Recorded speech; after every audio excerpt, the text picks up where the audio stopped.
Good evening. Hello. How are you? Hello. Um, Good evening, everybody. For those of you that don't know and just joining in for the first time because Sam's on, I'm Taryn, and I host the show Paranormal Brew, and it airs every week on Wednesdays. And it's on YouTube Live right now, and then it also airs on Paranormal King Radio Network, Unrestricted Paranormal, and Parapost.net is the new one. Uh, so those are all like radio and internet and thereafter. So, and for those of you who don't know, I don't know how you don't know him, but I am honored this evening to have Sam Baltrusis as my guest. Hi, Sam. Hi, Taryn. How are you? Author, which is the biggest thing that I love, but author. Also, you've been on TV. I wouldn't say you're an actor because you've just been on some reality shows. I'm like the opposite of actor. It's like the most raw person on national television. Yeah. So I do TV, and I host 2 radio shows. Yes, I saw one of these called Paranormal Rewind. That's every Tuesday night on KCOR. And I also do a podcast called Haunted Hotels with Sam Baltrusis. Yes. So it was crazy because I knew I just read that about the Haunted Hotels thing.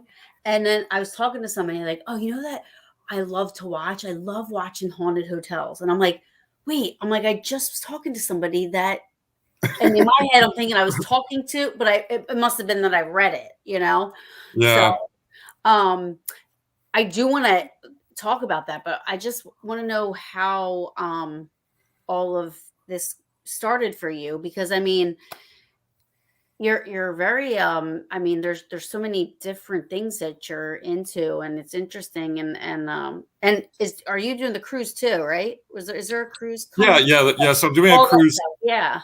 So I'm doing a cruise in the Wicked Salem cruise coming up in November. But yeah, I mean, like, to kind of give you some, so it's kind of been a growing journey. I mean, like, I was a journalist for about 20 years. And I worked for magazines, and I worked for newspapers, and also started doing radio and then doing television. So kind of like that part of what I do as a paranormal researcher, I've already done before, but I didn't really apply it to ghosts until I wrote my first book called Ghost of Boston. And I was always when I was a journalist, I actually would write like haunted hotspot stories for Halloween. So I would always write paranormal themed stories for local magazines. And my publisher, I wrote one story that was a huge hit called Haunted Hotspots of Boston. And it was a huge hit. And they're like, hey, can you write a book? And then can you write it in 2 months? And I'm like, what? Oh my gosh, that's crazy.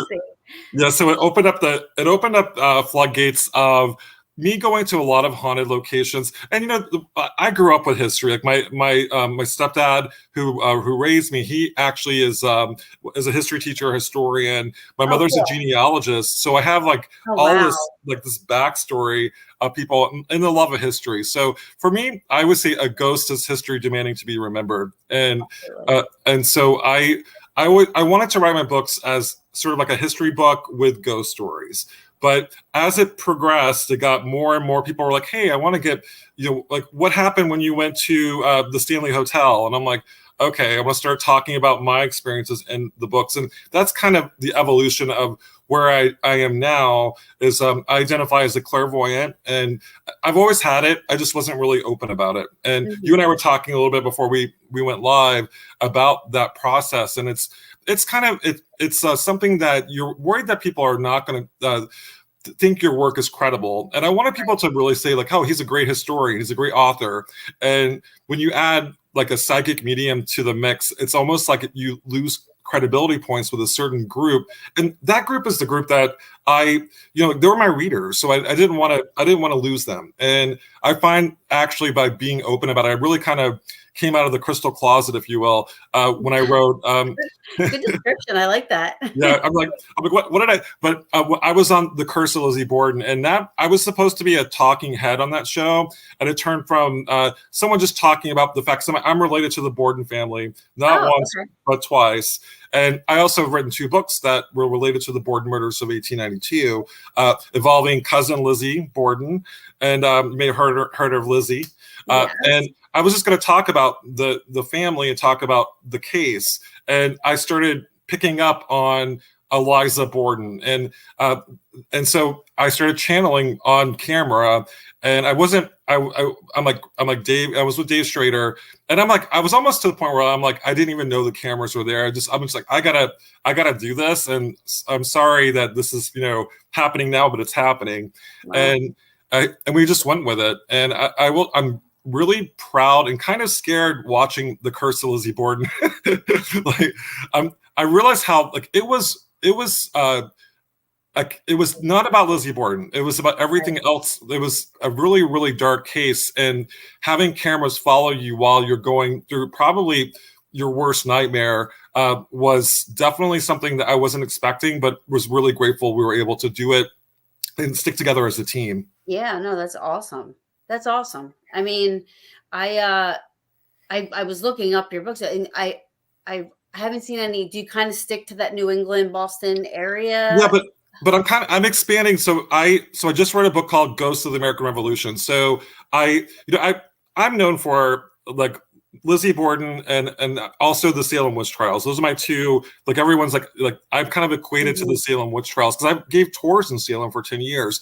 But as the years progress, I'm kind of expanding beyond. So with Ghosts of the American Revolution, I went to I went to Philadelphia. I went to New York City, which has a really rich Revolutionary War history backstory, and of course my own backyard, which is Boston, Mass.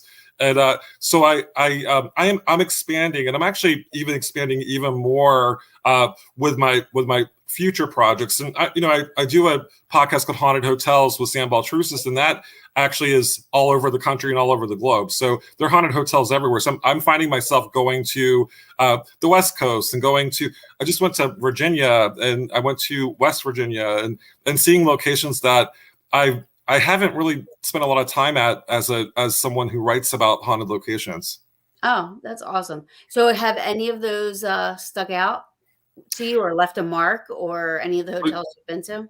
Yeah, like a lot. I mean, everyone wants to go to the Stanley Hotel, and I will say that my little brother moved to Colorado, and I'm like, oh, it's a perfect location because it's right by my bucket list hotel, which is the Stanley Hotel. And so when I visited my brother, stayed with him for a week, and then on the weekend I went to the Stanley Hotel, and that definitely stood out, not for necessarily the hauntings, but the fact that it inspired Stephen King to write The Shining, and it does have hauntings, but it has happy hauntings. It's like a very happy location for the hauntings, and so that stood out because it was different than what I was expecting. I was expecting it to be like The Shining, and it looked like The Shining, but it didn't feel like The Shining. It had a pretty good vibe to it.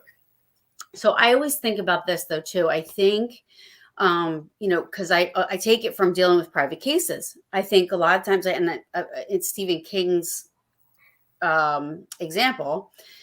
He wasn't really. I mean, he would write the horror movie stuff like that, but he never really was. He wasn't ever introduced to anything paranormal. He just has this vivid imagination, and I think not being around anything like that and your first experience is what his was, that it's going to come out as if there's something there that's bad, you know what I mean? Because in his eyes, it freaked him out. He wasn't going to stay. Well, I mean, like his whole story with Stephen King. So he firmly doesn't believe in ghosts, even though he's probably the best ghost writer there is when it comes to writing about the spirits. Like he actually gets it right, but he claims not to believe in ghosts. But he was having a dream. He was staying in the haunted suite with his wife Tabitha, and he had a really profound dream where a fire hose started chasing his son Joe around the hotel, and that was enough, and it really freaked him out. And it wasn't spirit communication. He doesn't view it that way, but it could have been. That's something that could have happened there. And so I think that he actually is probably empathic and probably has had multiple experiences, but he's one of those people that has those paranormal blinders on. And you can see literally a full-bodied apparition in front of him, and he probably would go, "Oh, that's not a ghost, that's fog," or come up with some excuse. Absolutely. It's funny. That was one thing I wanted to to talk to you about too. I'm so happy because you really balance my ADD. Like I have ADD so bad. And before we went on, I was like, all right, I have to remember to talk about this. I want to remember to talk about this. And you're just like flowing with everything I've wanted to ask. Good.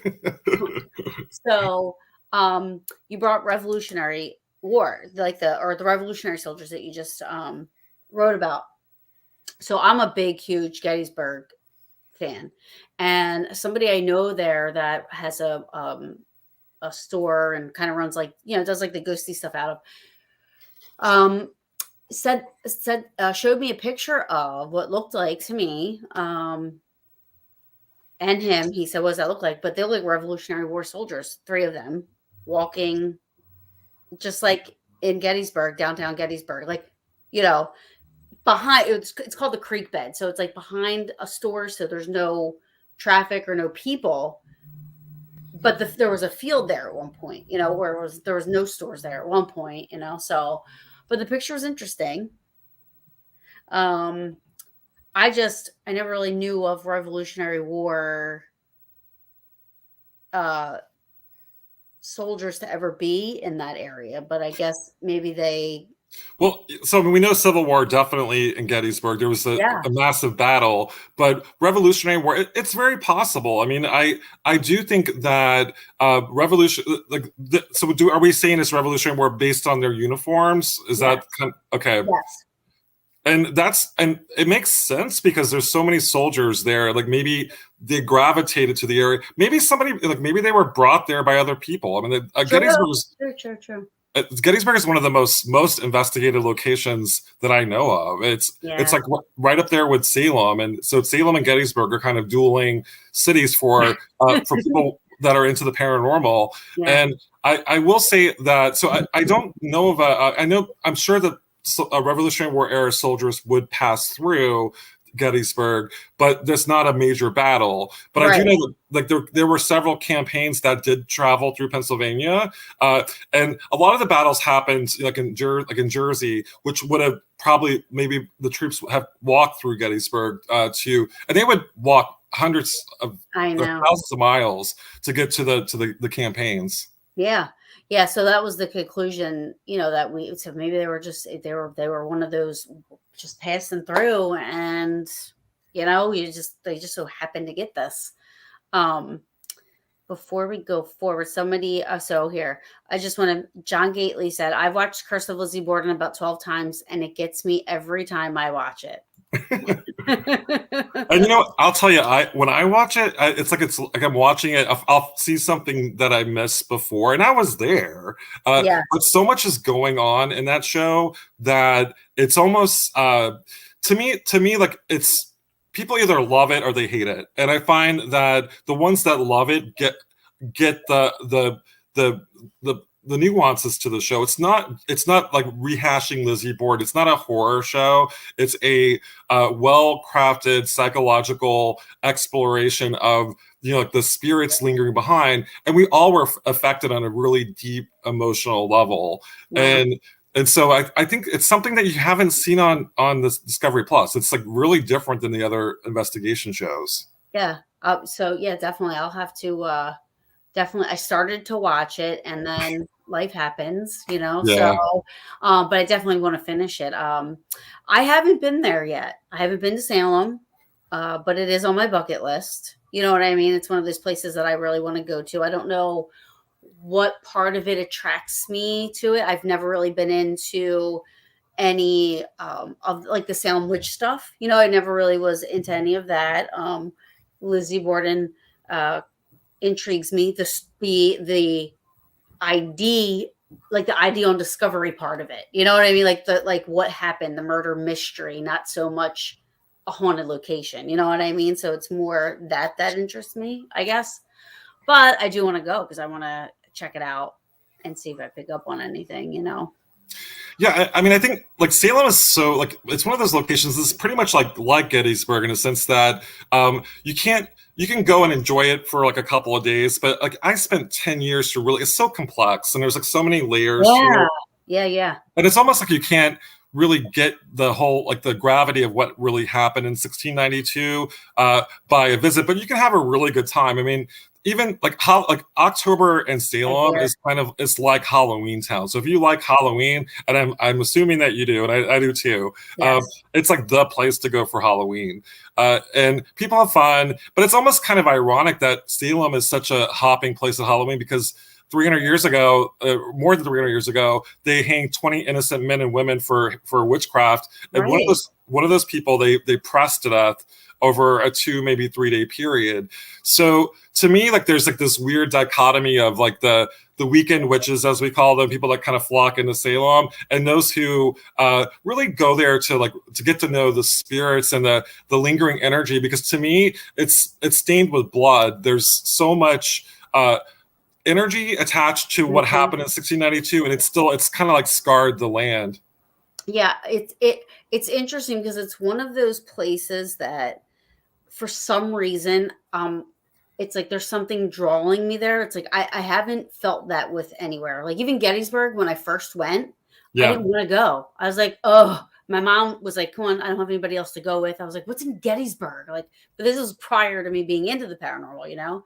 But the second I got there, I fell in love with it. I have the coordinates tattooed on my arm. Like I want to move there. I love Gettysburg, right? So you really love Gettysburg. I do. I'm a little bit of a fanatic. Anyway, so but for some but now I have this like something's pulling me there, and I'm not quite sure what it is that I'm gonna be what it is. That happened to me too. So I'm actually originally from Florida, and so the fact that I ended up I went to college. I went to college in Boston in the 90s without even visiting Boston. So I got into a good school. I came up here, but it was almost like I was being called up here. Yeah. And now I know why. I mean, I found out years later the places that I have written about, Salem and also the Lizzie Borden bed and breakfast and the Borden murders of 1892. I'm related to both the Putnam family, who were the major accusers during the Salem witch trials, and also Lizzie Borden and the Borden family. Wow. So maybe maybe that pull is something. It could be family. It could be something else. Like it could be something like a past life that has calling you there. And I get tons of people that are related to the victims. And maybe you are. I mean, you're like I was completely blown away when my mother did the genealogy. Like she's kind of retired and she started doing our ancestry.com, and she uncovered some major family ties that we never would have expected. Wow. But it's just, I love that.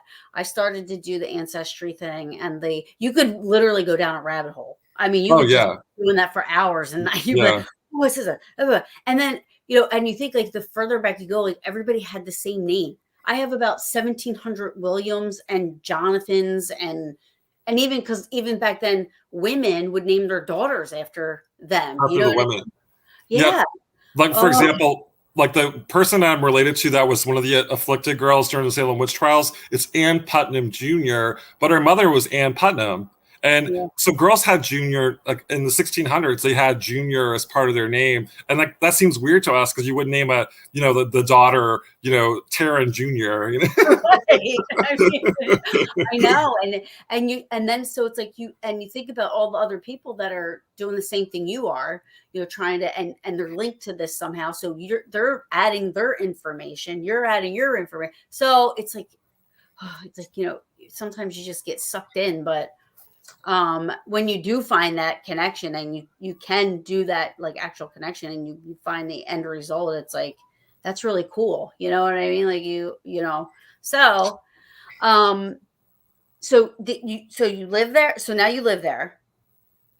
I live outside of Boston, so It's like Salem is like literally about 20 minutes from where I live, and so because of my experience in Salem, I decided to, not live there. I mean, I've worked there, I've given tours there. I've had experiences every time I've worked in Salem. I've had something happen. It's like one of those locations that just it's not a good mix for me, but I love it. So it's almost like this weird relation, like a bad relationship that it's toxic and you need to like break up, but you can't break up. Right. and I keep getting like possessed and scratched and pushed, and I'm Right. like, oh, I'm gonna go back for more Salem. My guest last week, Sherry D. Benedetti, she lives in that area. She doesn't go in. She goes October. I tried to. She's like, it gets so crazy in October. But there is something that I'm very like. I feel so like I want to like. It's something inquisitive or something intriguing is there that I need to explore, and I don't know what it is yet. But I will say that, and not to be the say it's gender specific, but I do find that certain people are empowered by Salem, almost like it gives them energy. And I'm drained, so I also find that it's very like a female liberation city. I don't know what I mean by that, but it's almost like female empowerment, almost like the. And that may be what's calling you there too, because I think that there's something about like witchcraft, and like if you're like the movies like The Craft and Hocus Pocus and all those movies, it's something about that, like that sisterhood that a lot of my female friends, like they feel energized when they go to Salem, and I don't. I feel like I'm being like attacked, and like my blood energy is being sucked dry from from whatever is there, like lingering, like. And now I know why, because I'm related to the bad guys. The bad guys, the Putnam family were horrible people. Yeah. Yeah, I know. I mean, that's crazy. I mean, but both sides, even at both sides, that energy alone. This is going to sound kooky, but like, has there ever been, because I don't know this but rumors of like vampires? Or so more Rhode Island. There definitely has been a history of vampires in Rhode Island. But a lot of like the vampire backstory is a lot. People confuse people with tuberculosis with being vampires, and I'm a huge like Bram Stoker's Dracula. Like I love the idea of vampires. But I do think just kind of like the witch label, a lot of innocent people were branded, given a vampire label, and they were just sick. They were dying, and so it's kind of a sad backstory. But I mean, do you watch American Horror Story at all? Like So I watched the first season, and the second season, and then I kind of like I don't like gore. And after that, it kind of got a little gory for me. Yeah, it definitely.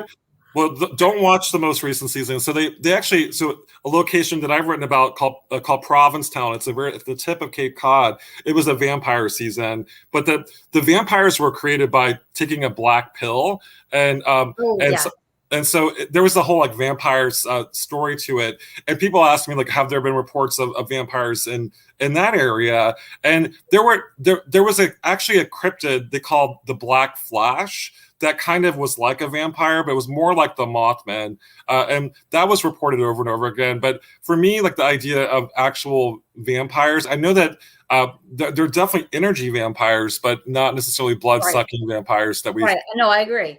Yeah. I think it's and that's the other things like in Jersey, and that's what I meant by reports of. There's rumors of a Jersey Devil, for example. Yeah. I don't think there's a Jersey Devil. I know I get yelled at all the time, but by people that you'll believe. But I think it is a woman back then, because you keep going back further and further, women that had children that either had handicaps or disgorments, or, they would either give them away, throw them out, like back then, it's like they didn't have that motherly care for stuff like that, or lock them in a basement. And I think this rumor and legend just kept growing and growing and growing, and thus we have the Jersey Devil, which. Yep.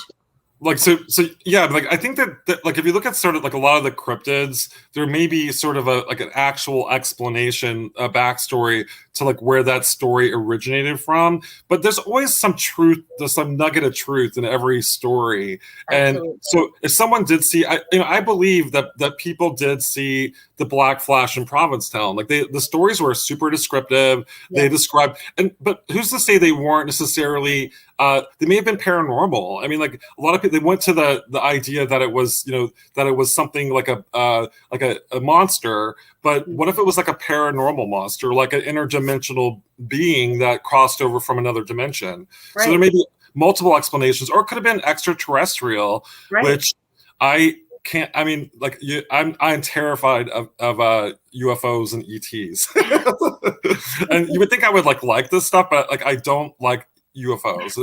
Aliens Right. scare me. Yeah. Yeah. But I mean, like us as human beings, we have to have labels for everything, right? So who Right. knows what everybody's seeing? I mean, I'm like you. I believe that people believe they have seen things, or people have maybe even I believe a lot of stuff that my friends say they've seen or experienced, but who's to say what it is? That's why I always say everything unknown is just it's in one big paranormal bubble. I feel like it's all connected somehow, some way, you know? And a lot of people. So when I was training as a journalist, I said, what if someone thinks that they saw something, but it's totally not what they saw, and they're like, talk to the person, interview the person as if you like if they believe what they saw, then report what they saw. So it's Right. really up to us. Like our interpretation of what we view and what we see is based. It's like it has a lens to it. So some people are going to see it as an extraterrestrial. Some people are going to see it as a ghost. Some people are going to see it as a vampire. And so I think like it's just depends on the lens and where our perspectives, and also kind of what we want to see versus what the reality is.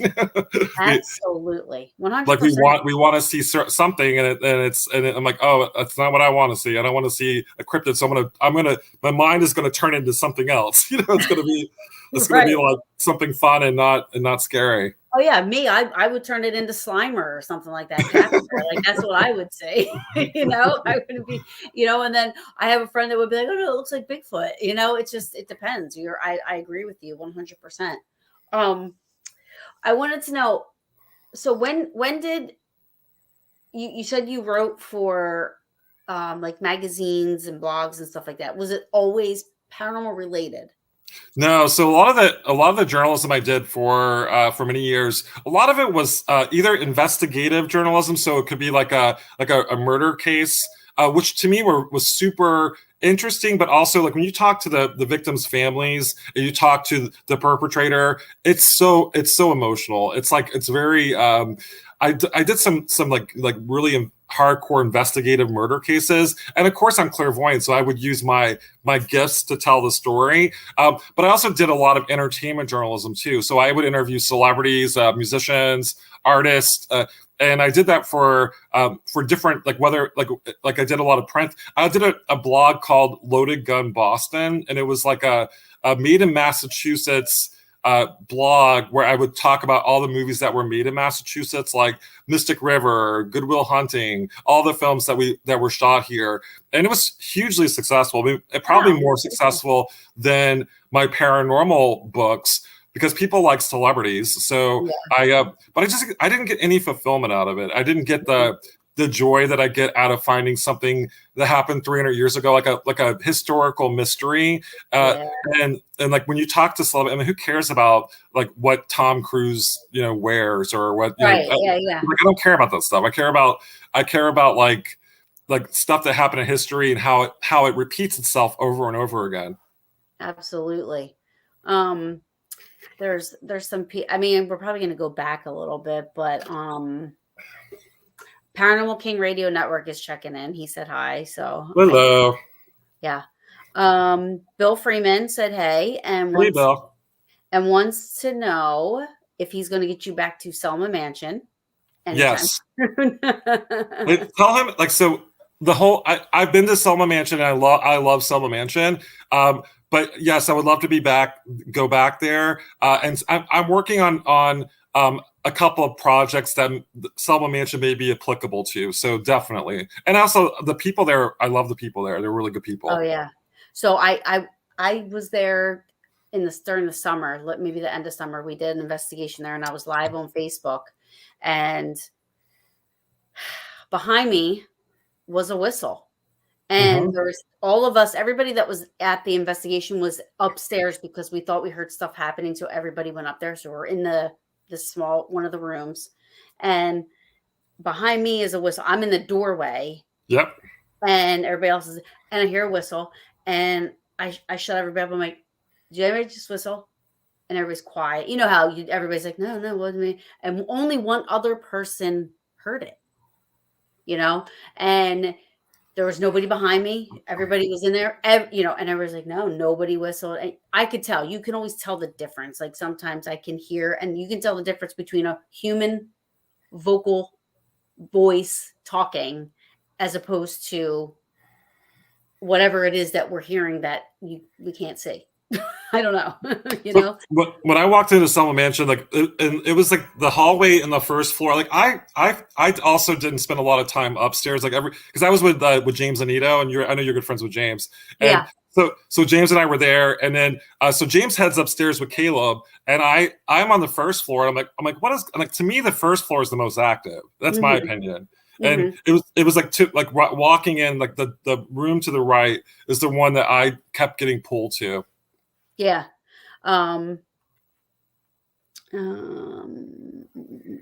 Sorry. It's okay. Trying to go back and because I don't want to forget anybody. There's somebody said okay. Question. Okay. Sharpshooter Mark. Question for Sam. In your opinion, who was the best actor that played Dracula? Oh, that's a hard question. Best actor that played Dracula. I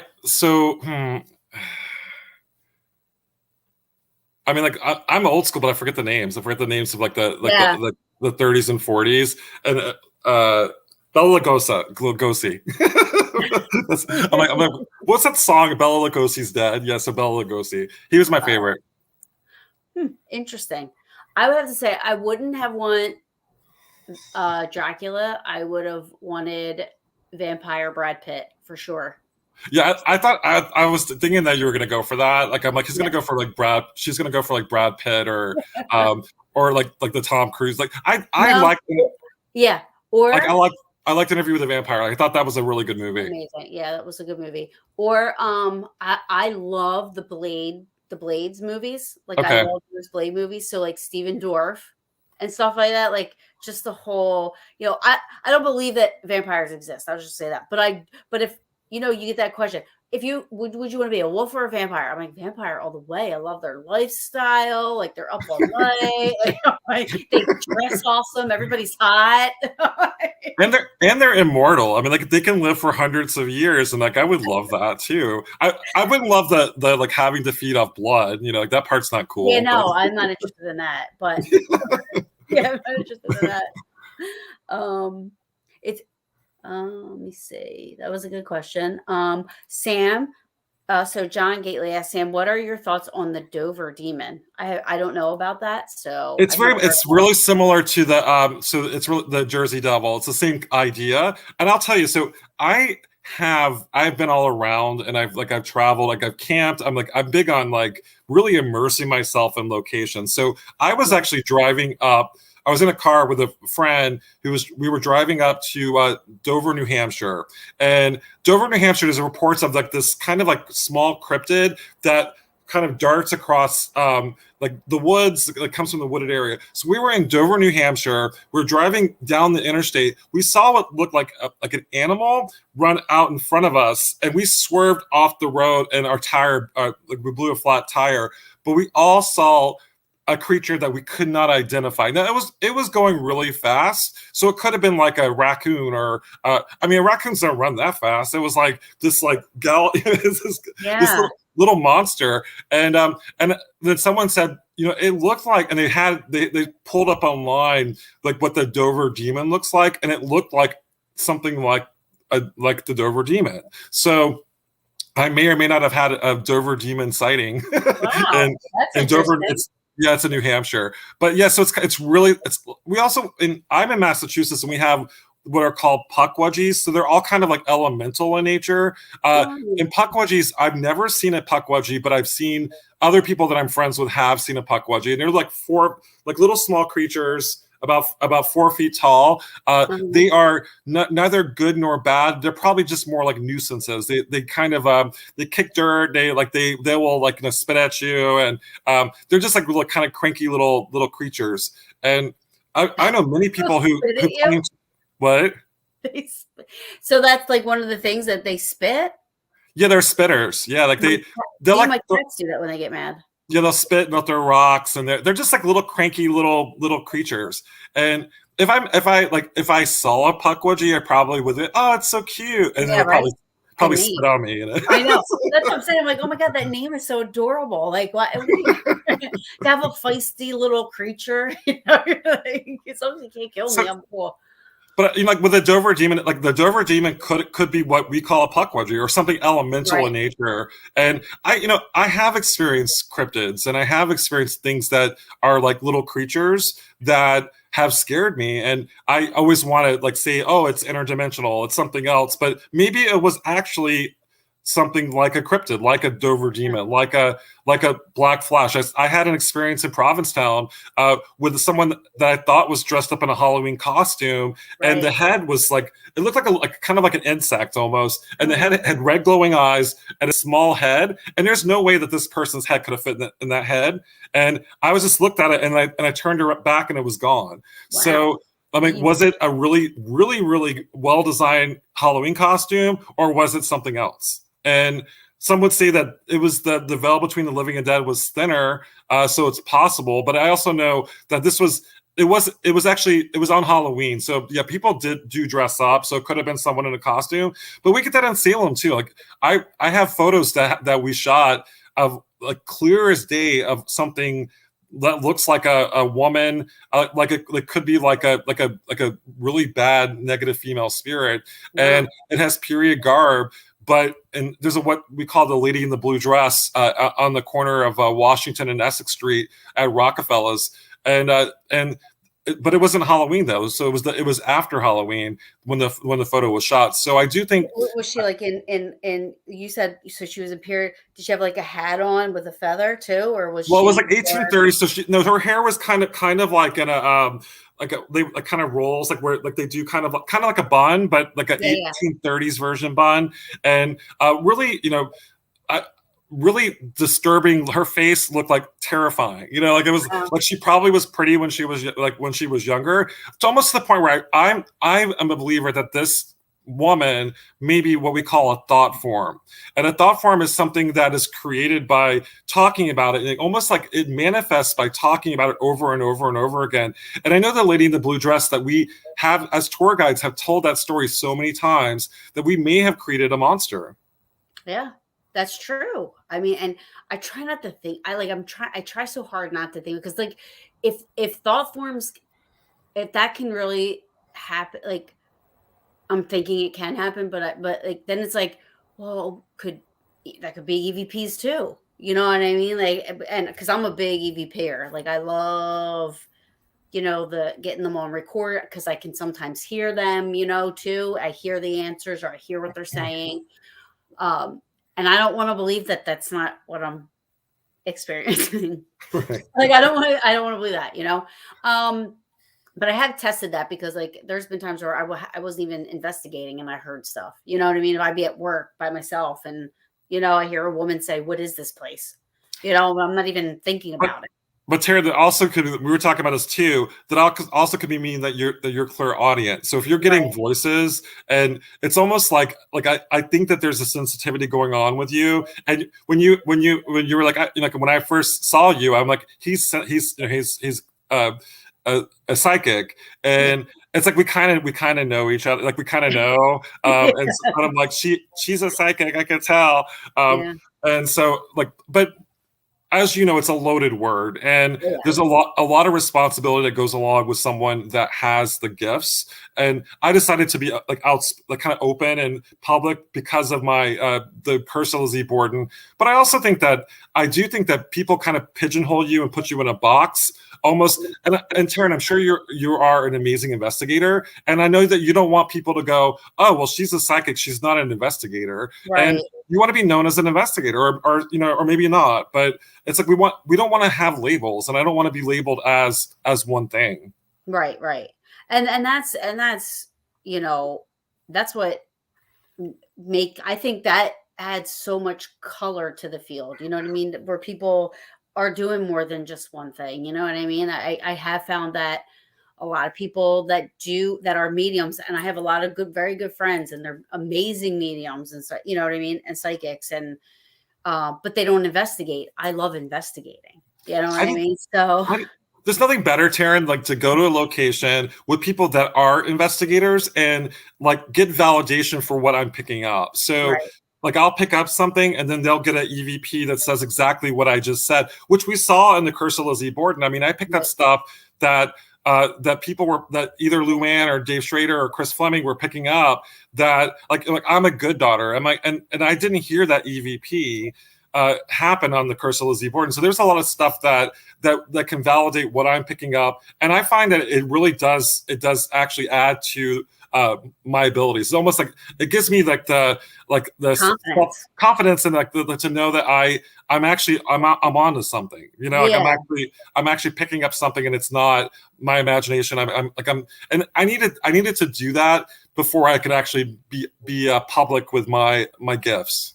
yeah, absolutely. I totally get it. Like, and that's the thing. And I feel that because every time I hear something, nobody else hears it, but then you hear me repeat what was just said, what you Right. hear on the recorder, that's validation. And it does boost you up a little bit. And when I say boost up, I mean not give you an ego, but it gives you a little bit more confidence in yourself, you know what I mean, than to put it out there. You know what I mean? So it totally, I mean, there was times where I would hear stuff and I was just, they're going to think I'm crazy. They're going to think I'm crazy. You know what I mean? So I wouldn't say anything, but Do you think that maybe like some of it also is like you can actually like kind of like a mind reader?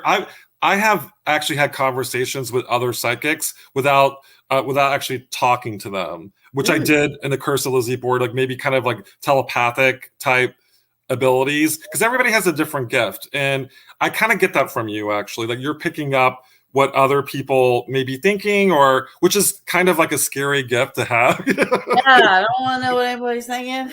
But something along those lines, like it's like you are picking up on a wavelength, and it's almost you got to tune into the station, and you're able to tune into the station.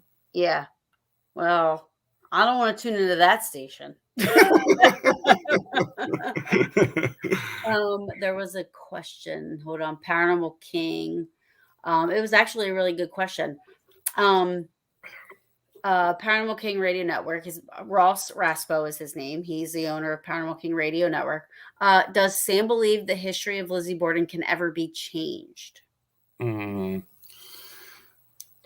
As in, the history of Lizzie Borden, can it be changed? So what we know, so I don't know what he means by that exactly. The history I do think that we like knowing like who actually committed the crime. I don't know if we can ever go back and actually solve the crime, and I think that maybe that's what he's referring to. Mm-hmm. We can definitely change the fact that two of her stepmother, Abby Borden and Andrew Borden, were killed, but we can look at the case using a different lens. And I think there's so many books about Lizzie Borden, just like there's so many books written about the Gettysburg. Yeah. But if you can take it with a different lens and look at it in a different way, then you can maybe get answers that you didn't get before, like what we did with the Curse of Lizzie Borden. We looked at the case. It was Lizzie Borden 2.0. It wasn't about it wasn't really about the crimes. It was more about what happened after the crimes, and sort of the fact that maybe she was taken over by a dark sinister force. And we saw on the show that that's possible. And I know for me personally, I had an attachment that nearly killed me. And and so I do think that that's possible. And like demonologists would not call that possession. It's almost like an entity manipulation going on. And Right. so I do think that maybe Lizzie Borden was under influence of a dark sinister force, or maybe not. Maybe she was just a bad, a woman who snapped and was abused sexually, and that's what a lot of people think. They think that she was abused, and I think she was abused too. But we can't prove it. We can't prove it historically. Yeah, I mean, so there's no like she didn't there's no writings, there's no nothing. It's just kind of. No, there are. She kept some like letters or some letters. There's definitely, but it's never like I killed my family. It was never Right, like she never went on the record. Even her spirit, talking to her spirit as years later, she still is convinced that she was innocent of the crime. And so I think that there's no way to necessarily take modern technology like forensics and DNA and 100% solve the case. We can use our gifts and revisit the case and maybe shine a new light on not necessarily who did it. I'm 99% convinced that Lizzie did do it, but I was why? ask you if you thought. I was going to ask you that. That's like that is the question, and even my producers are like, "All right, Sam." They kept like trying to sneak it in there, and I'm like, "I'm not answering that question. I'm not answering the question." And they were like, "Sam, so guess what? So I do an EVP session of with Lizzie Borden. I'm like, did Lizzie Borden kill?" And I'm like, I won't talk to Lizzie. I'll talk to John Morse, the uncle. Right. I'm like, did Lizzie kill her father and stepmother? And guess what? I hear a woman screaming on the EVP as if she's like stop asking me that question. It's like this. Oh my goodness. It's a blood curdling scream. And and so some people could argue, oh, that's actually Abby Borden being bludgeoned to death by Lizzie, or some people could say it's actually Lizzie Borden saying, no, stop asking me this freaking question. Right. Yeah. I'm so tired of it. Yeah. No, I think like if you're asking the question and whatever you're getting from that, that energy is, connecting with you. So I think whatever you're feeling is what you're getting from whoever's answering you, Yeah, and I will say, and I did say this on the show, and on multiple shows after. I said, I made a promise to Lizzie. I'm like, I'm not going to call you back to that location, the murder house, ever again. I've done so many investigations in that house. I've looked at it with different lenses and different like ideas, and I'm like, the thing that I promised her was I will never call you back here to the murder house. Now, her later in life home called Maplecroft, she loves it there. And if she's anywhere, she's actually at Maplecroft. That's, yeah. I mean, why would, and a lot of people think that about cemeteries too. Why would people be there? Not, and I don't think every cemetery has activity, but I've been to some that I have gotten a lot of things at, like, every time I go, so, but I mean, the difference of Taryn than with cemeteries and the murder house is her dad and her stepmother were killed there. Yeah. Why would you want to go back there in the afterlife? Yeah. It's like the last place you want to go back to. Absolutely. Yeah. I mean, especially if you're guilty of it. Oh, or guilty of it, or if you.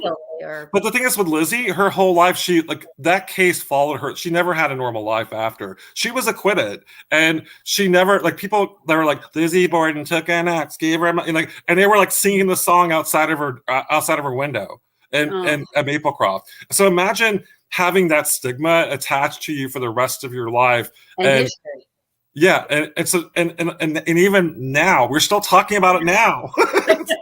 I know, poor thing. Poor Lizzie. It's like, I mean, I can't. And the truth is, I was terrified of her, but I definitely thought of her as this killer woman. She was gonna she'll cut you with her hatchet. And I know her as a different person. She's a little sassy in the afterlife, but I think that she's completely misportrayed in pop culture. Yeah. I mean, I never really had. I've always felt bad for her. I'm like, what? She's innocent, but I guess it goes back to even,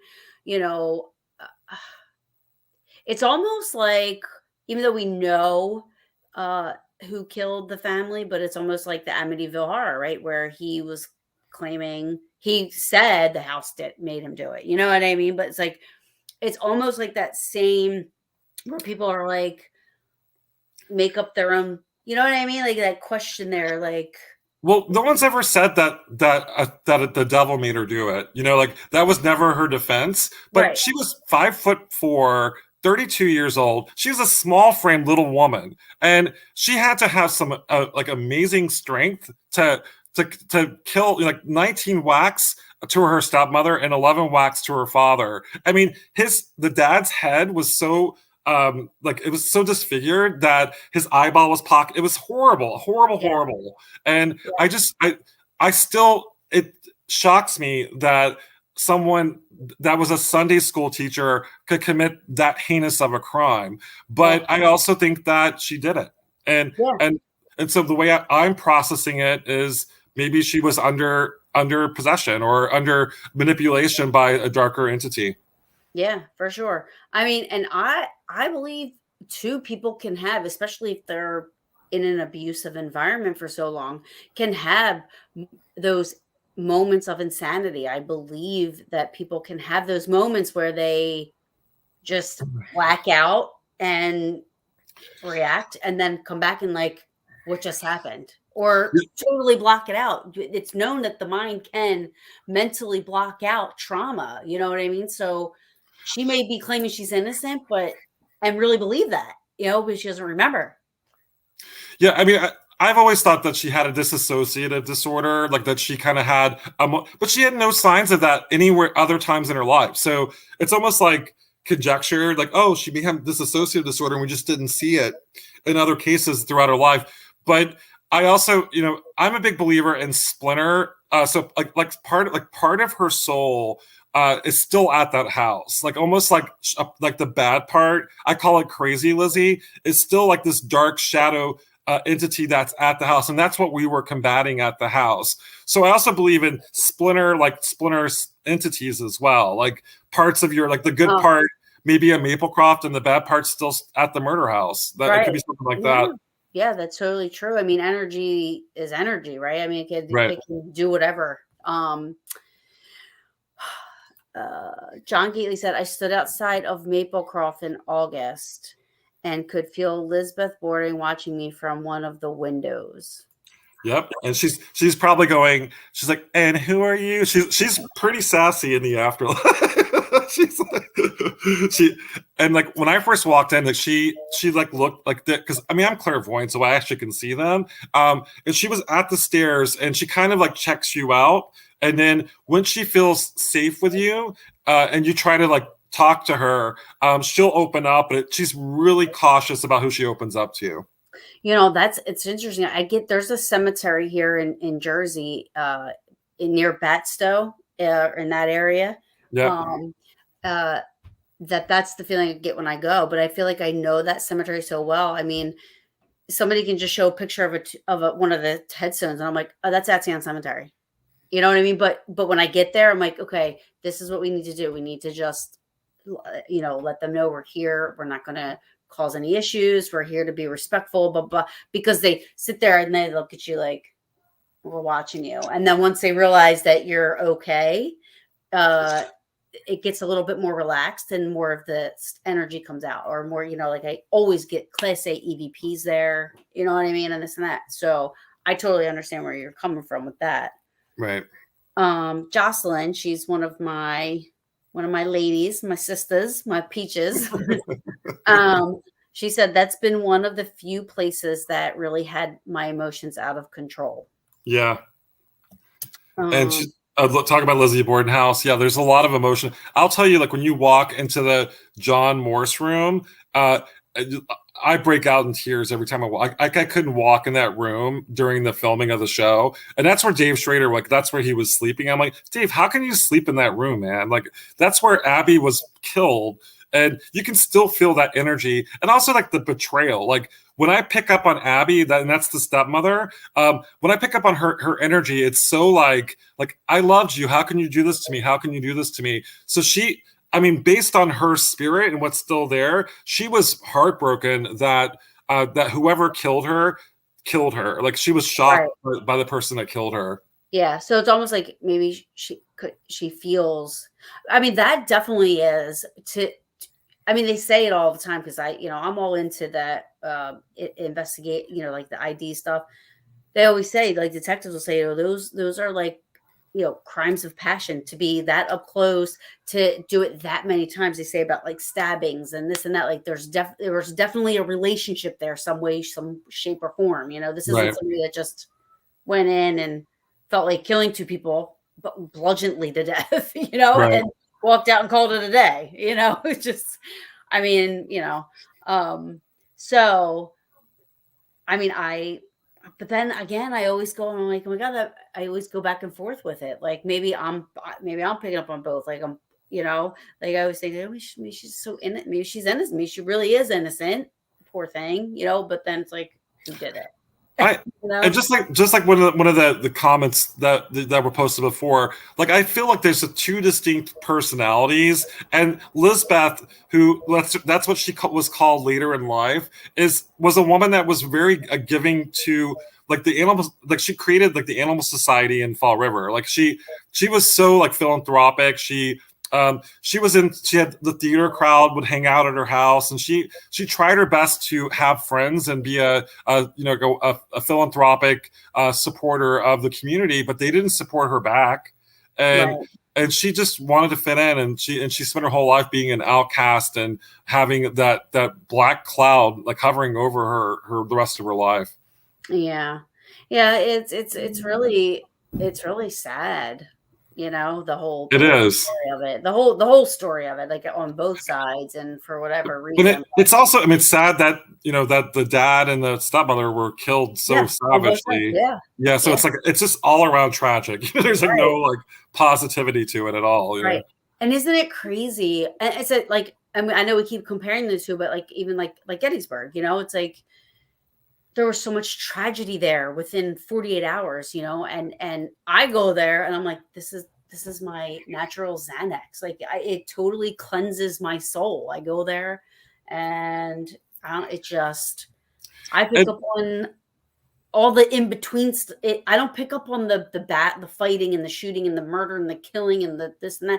I like pick up on I'm picking up on all the stuff in between, the guys at the fire who have that fight and that will to go, and they believe in what they're fighting for, and this and that, and the conversations, and I want to go homes and all that stuff.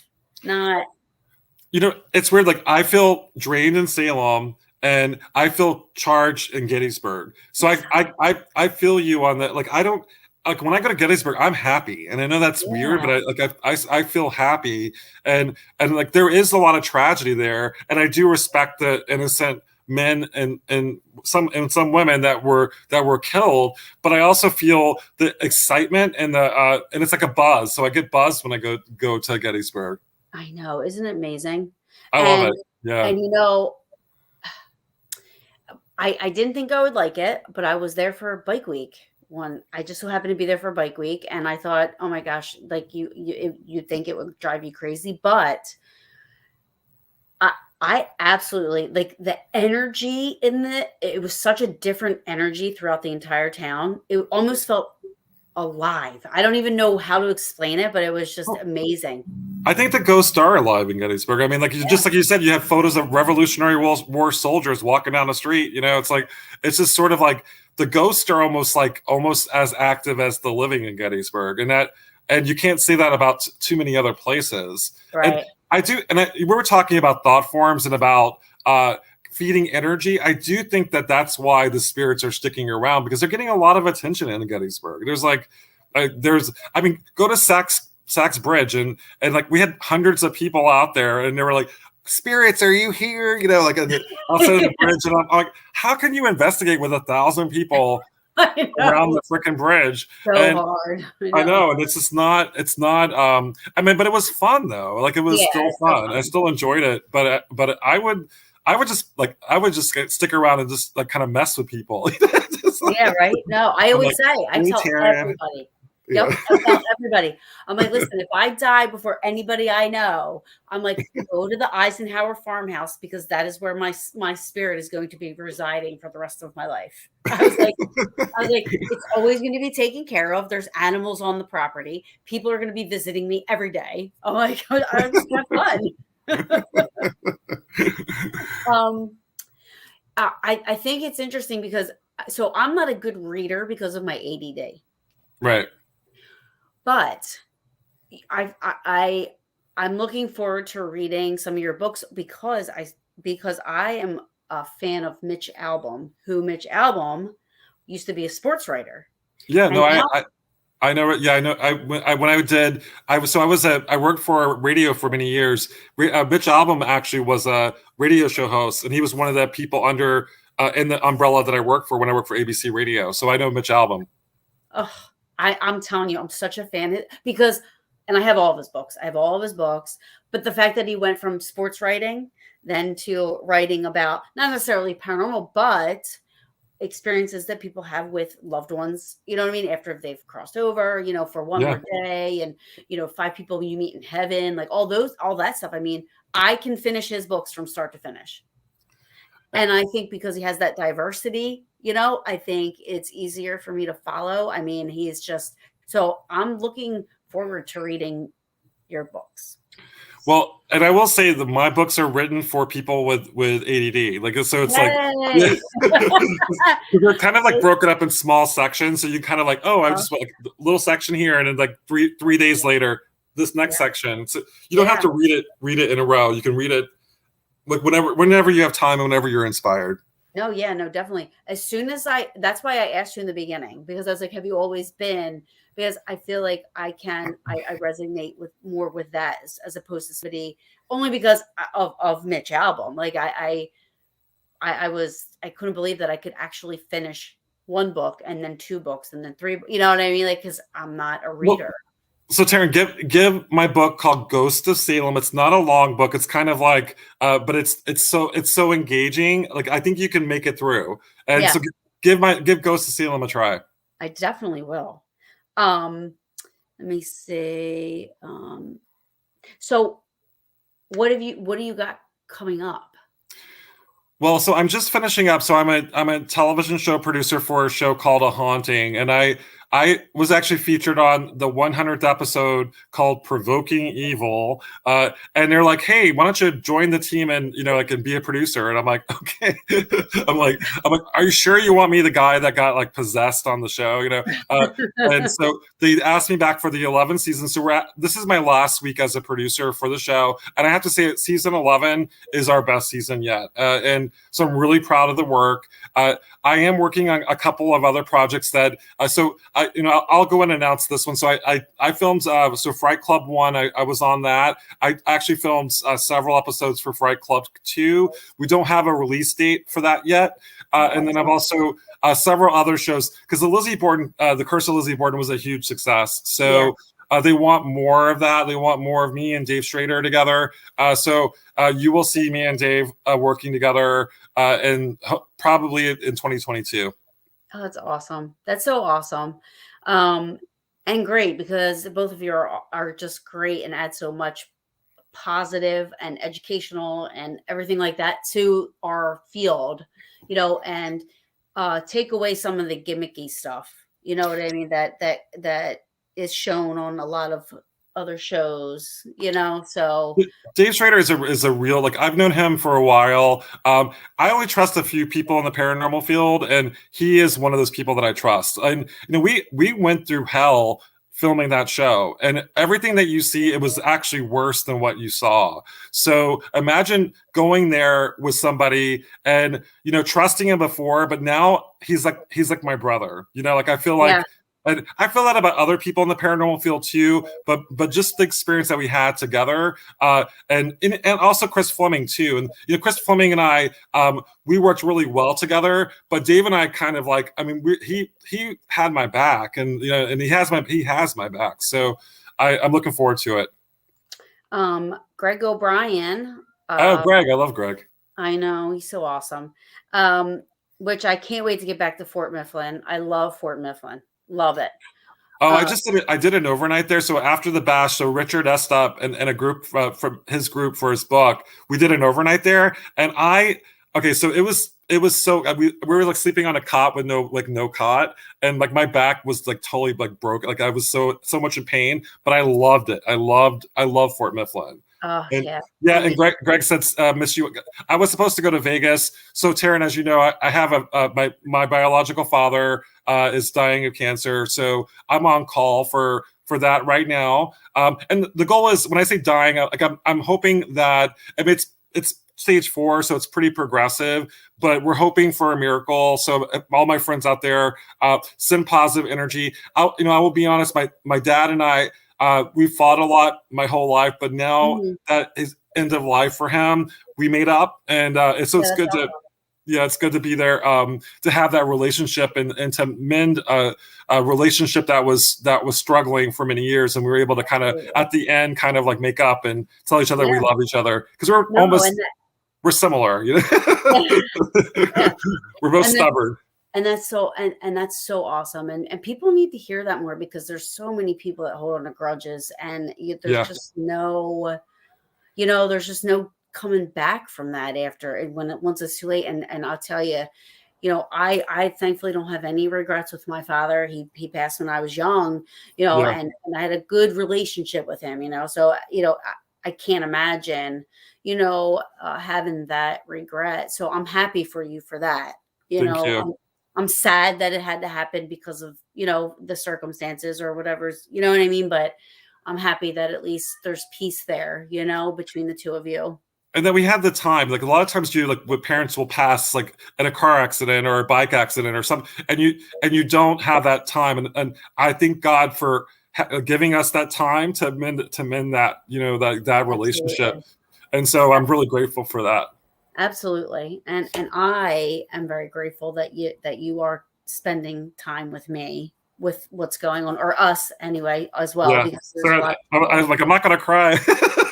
I know. And what's crazy is that it happened almost the same thing happened, before my dad was diagnosed. I lived in Ohio for 3 years. So me and him, even though we were best friends, the last 3 years of his life, I wasn't with him.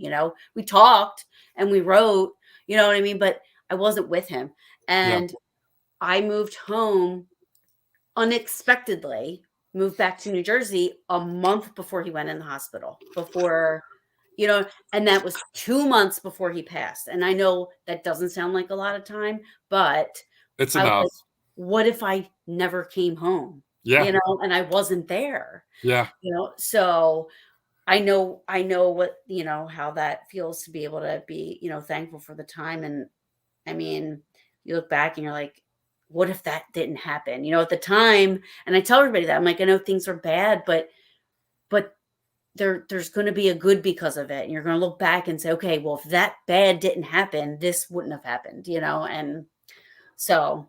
And like having the closure to me is like the greatest gift, because I let go of the grudge years ago, but there was also still like this tension of like almost like he was dead to me. And the thing is, I was able to open my heart again and say, Dad, I love you, and those words, like he responded to that. And like, that's something that he never said, even, like, I'm like, it takes something like this for that to happen. But guys we're trained not to say, I love you. And we're trained to say, to be like, harsh, like the tough guy. The tough guy. And the truth is, he's a teddy bear, and he put on this facade his whole life. And it's like, Dad, time to let it, show your emotions. Now it's time to feel what you've repressed your whole life, Yeah. Well, I'm so happy. I'm happy for the both of you. Thank you. That's just my heart, and thoughts and prayers go out to you and your dad, and, that relationship. And I'm sure, you know as well as I do, they visit, and say hi. And, so it's not the same, but it's well, luckily for me as a clairvoyant, it kind of is. It's like my grandfather passed when I was really young, and it's almost like he's like my good friend, and like I have like ghost friends, and a lot of my relatives are my ghost friends, and I'm like, leave me alone, like stop bugging me. But yeah, like they definitely, that's one of the gifts of being a clairvoyant. You still have that communication with your loved ones, and it's almost like they're still with you. Yeah.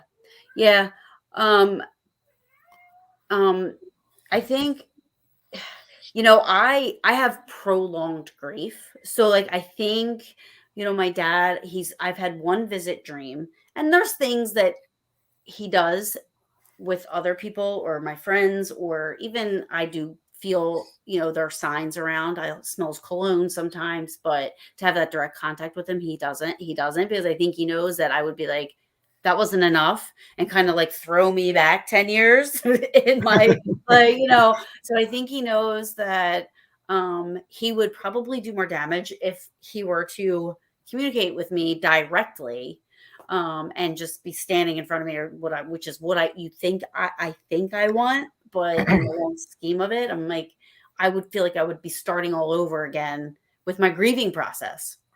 And that's the thing, like, and like if you're grieving, and so for me, like my loved ones, I don't see them because I'm clairvoyant. I see everybody else's grandparents, but they are like behind me. So I actually, with my grandmother, who's one of my spirit guides, and my grandfather, they'll whisper in my ear, and they also will visit me in my dreams. So they almost like kind of know that if I actually saw them, right, I would flip out, and I probably would. And you're right. It brings up, like, when you see someone you love, and like the grieving it returns, and so it's like, I think that they kind of like they know that if I saw them, it would just bring me right back there, and I kind of need that separation.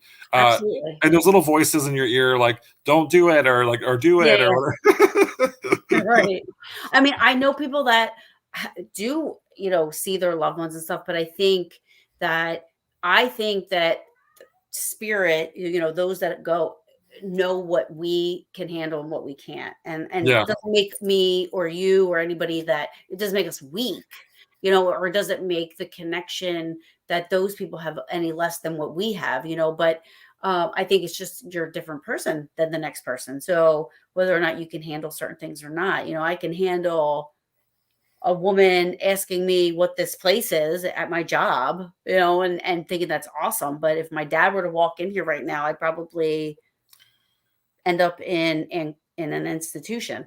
Well, I don't know. I mean, I think for me, like I was always a sensitive kid, and even like certain family members, I communicate with, and I think that they knew I was sensitive when they were alive, and I'm still sensitive. So they probably, with your dad knows that you're super sensitive, and that it would freak you out. So he's going to respect those boundaries, but I bet you he leaves signs. Oh, yes. Yeah.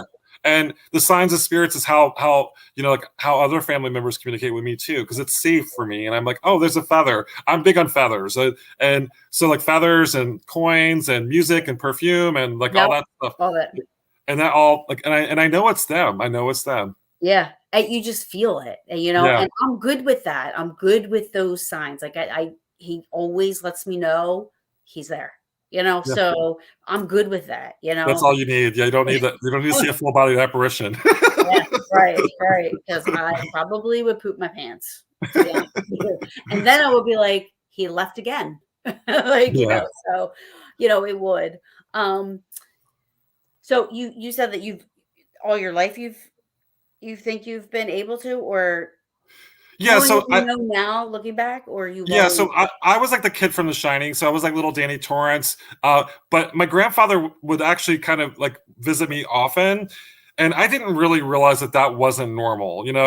I just felt like that everyone else had it, and I had a download of information after he passed, but then I started telling my mother, and my mother was like, she's like, that's your grandfather. And I'm like, oh, and almost like society and things, as I got older, I put on paranormal blinders, and I had experiences, but I just would try to find an explanation to what was going on. Like I lived in New York City for about 10 years, and I would walk by Washington Square Park, and I kept feeling this hand grab my leg.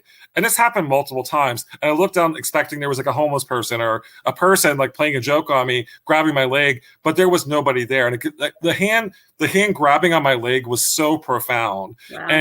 And it turns out that's where hundreds of people were buried they died from tuberculosis. So it's a mass gravesite.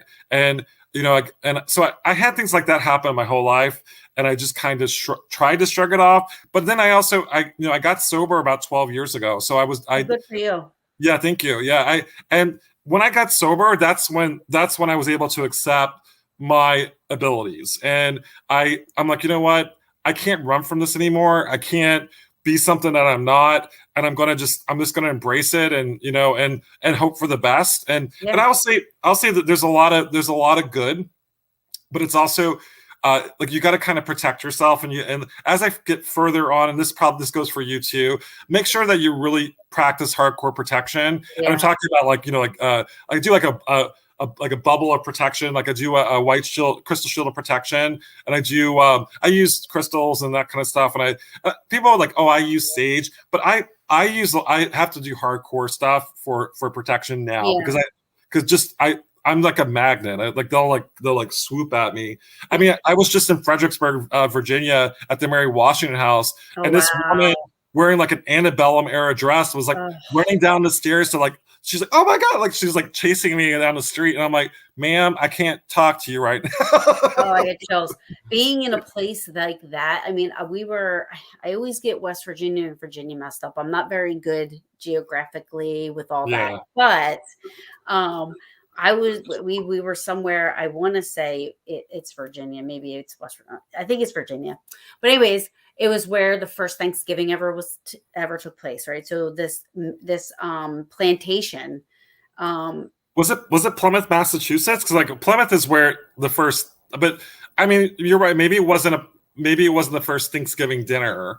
I think it was like the first Thanksgiving like ceremony, because it was like in the it was like 1600s that this took place. There's like this brick arch, and there's like a plaque there that says like it was the first Thanksgiving. And Thanksgiving capital of the country.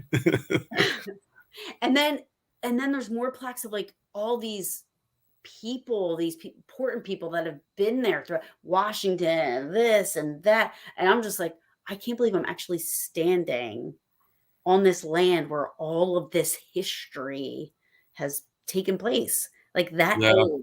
I don't know how people like in like London and UK where they're go back to like the 1400s and 50s. I don't know how they. What was it in Williamsburg, Virginia? I don't know if it was Williamsburg. I can't remember. It might have.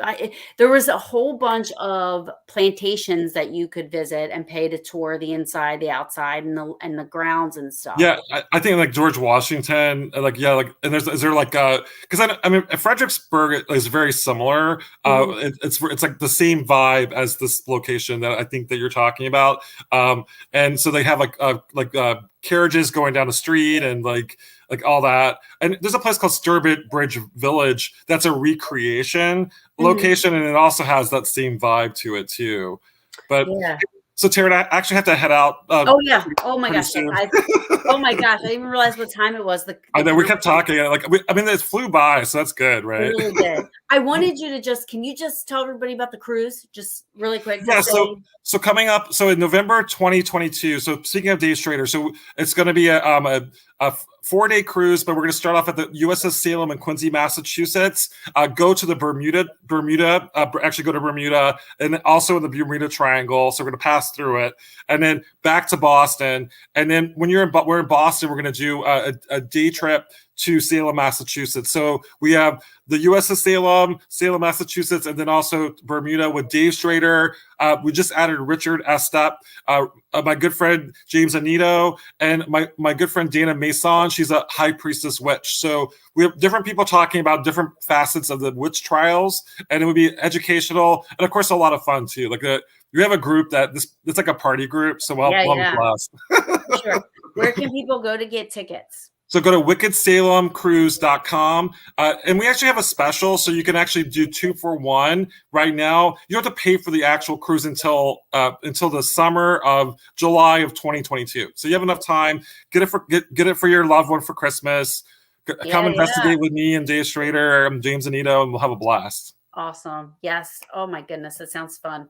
Thank you so much for coming on. This was a great, great, great show. And thank you. Lots of love and prayers to Thank you so family. Much. And hopefully I can get you on again sometime, in the future, and we'll talk about other stuff. That'd be cool. Maybe the cruise. Maybe you can go on the cruise, Taryn. Maybe. Yeah, maybe I can get a Christmas gift if somebody's watching. Thank you, Sam. I love you. I think you're awesome. Thank you. And I'll see you soon. Bye-bye. Thank you, everybody, for watching. That was really, that was such a good show. He's so awesome. And I'm so appreciative of his time and everybody for joining us. Next week, I have Jason Halls from Ghost Hunters will be on with me. I'm so looking forward to that. As with everything, things can happen. So fingers crossed that it actually happens. He has, confirmed, but things come up, especially with people like him. So be sure to tune in next Wednesday at 7:30. It's my Thanksgiving special, I guess, with Jason Halls from Ghost Hunters. And I'm really looking forward to that. And I'm going to be nervous. So I'm going to need my people. So, but thank you tonight, everybody. Thank you for joining me. I love seeing some familiar faces and everybody coming on. Yes, Jossie, I want to go too. I'm not sure I can afford that, but anyway, love all of you. Thank you so much, guys. And I will see you guys next week. Thank you for all the support. Good night.